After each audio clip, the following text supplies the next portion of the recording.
Professional BS programme ఇది కేవలం degree కాదు మీ ఫ్యూచర్ కెరీర్ కి డైరెక్ట్ గేట్వే. పూర్తి వివరాలకు వెంటనే స్క్రీన్ పై కనిపిస్తున్న నంబర్స్ కి కాల్ చేయండి. బంగ్లాదేశ్లో హిందువులు గర్జించారు.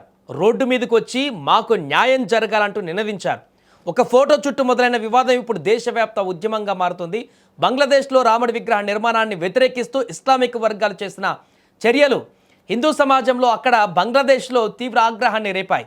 రాముడి చిత్రాన్ని అవమానించారనేటువంటి ఆరోపణలతో వేలాది మంది హిందువులు శుక్రవారం ఢాకా వీధుల్లోకి వచ్చారు. జై శ్రీరామ్ నినాదాలతో భారీ ఎత్తున ర్యాలీలు నిర్వహించి వారి యొక్క గర్జనను వినిపించారు. రాజధాని ఢాకాలోని బంగ్లాదేశ్ రాజధాని ఢాకాలోని షాబాగ్ ప్రాంతం శుక్రవారం నిరసనకారులతో కిక్కిరిసిపోయింది. హిందూ మహజోట్ పిలుపుతో విద్యార్థులు, హిందూ సంఘాలు కలిసి భారీ ప్రదర్శన చేపట్టాయి. అక్కడ జాతీయ ప్రెస్ క్లబ్ వరకు ర్యాలీ నిర్వహించారు. కొవ్వొత్తులు, కాగడాలతో నిరసన వ్యక్తం చేశారు. అక్కడ రాముడి చిత్రాన్ని అవమానించినటువంటి వారిని వెంటనే అరెస్టు చేయాలంటూ కూడా వారు డిమాండ్లు చేశారు. ఆ నినాదాలు కూడా ఆ రకంగానే కొనసాగాయి. ఈ నెల ప్రారంభంలో గైబందా జిల్లాలో జరిగినటువంటి ఒక నిరసన కార్యక్రమంలో కొందరు రాముడి చిత్రం పైన చెప్పు ఉంచారనేటువంటిది హిందూ సంఘాలు ఆరోపిస్తున్నాయి. అక్కడ ఈ యొక్క ఘటన అనేది అక్కడ వివాదానికి మూల కారణంగా మారింది. ఈ ఘటనకు సంబంధించి కేసు నమోదైనా కూడా ఇప్పటి వరకు ఎవరిని అరెస్టు చేయలేదని కూడా వారు ఆరోపిస్తున్నారు. దీనిపై ఆగ్రహం వ్యక్తం చేస్తూ 72 గంటల గడువు విధించాయి. అప్పటిలోగా చర్యలు తీసుకోకపోతే మరిన్ని ఆందోళనలు కూడా చేపడతామని ఇప్పటికే అక్కడ ఉన్నటువంటి హిందూ సంఘాలు హెచ్చరించారు. ఉత్తర బంగ్లాదేశ్లోని పలాష్బారీలో 81 అడుగుల ఎత్తుతో ఒక రాముడి విగ్రహాన్ని అక్కడ నిర్మిస్తున్నారు.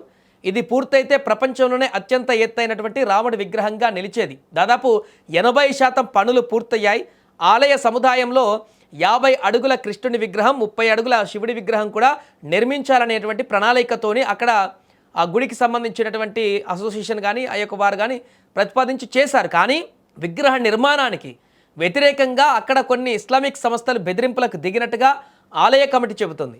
ఒక మతబోధకుడు బుల్డోజర్తో విగ్రహాన్ని కూల్చేస్తానని హెచ్చరించాడని కూడా ఆరోపించింది. దీంతో శాంతి భద్రతల దృష్ట్యా పనులు తాత్కాలికంగా నిలిపివేసినట్లు ఆలయ నిర్వాహకులు ప్రకటించారు. ఇక వివాదాలు వద్దనే ఉద్దేశంతోనే ఈ నిర్ణయం తీసుకున్నామంటూ కూడా తెలిపారు. ఇక విగ్రహ నిర్మాణానికి అడ్డంకులు తొలగించకపోతే బంగ్లాదేశ్లోని 64 జిల్లాలలో ఒక్కో రామాలయం నిర్మిస్తామంటూ హిందూ మహాజోట్ ప్రకటించింది.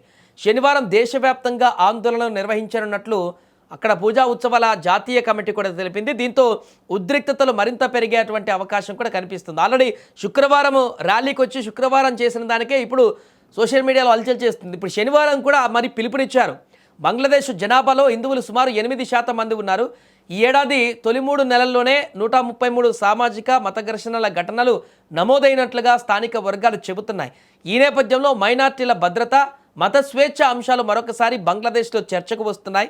గతంలో అనేక ఘటనలు చూసాం. బంగ్లాదేశ్లో మైనార్టీల పరిస్థితి ఏంటి, అక్కడ హిందువులపైన ఎలాంటి దాడులు జరుగుతున్నాయి, ఏ రకంగా వారిని అణచివేస్తున్నారనేటువంటి అన్నీ కూడా గతంలో జరిగిన అనేక ఘటనలను మనం చూడడం జరిగింది. ఈ నేపథ్యంలోనే అన్ని విషయాలలో ఒక్కొక్కటిగా అక్కడ ఉన్నటువంటి మైనార్టీల్లో వచ్చినటువంటి ఆగ్రహావేశాలన్నీ కూడా ఇప్పుడు నిరసనలకు భారీ ఎత్తున రోడ్డు మీదకి వచ్చి తమ ఆందోళనలు తెలిపేటువంటి విధంగా ఇప్పుడు కనిపిస్తున్నాయి. దానిలో భాగంగానే నిన్న జరిగినటువంటి ఈ శాంతియుత ర్యాలీ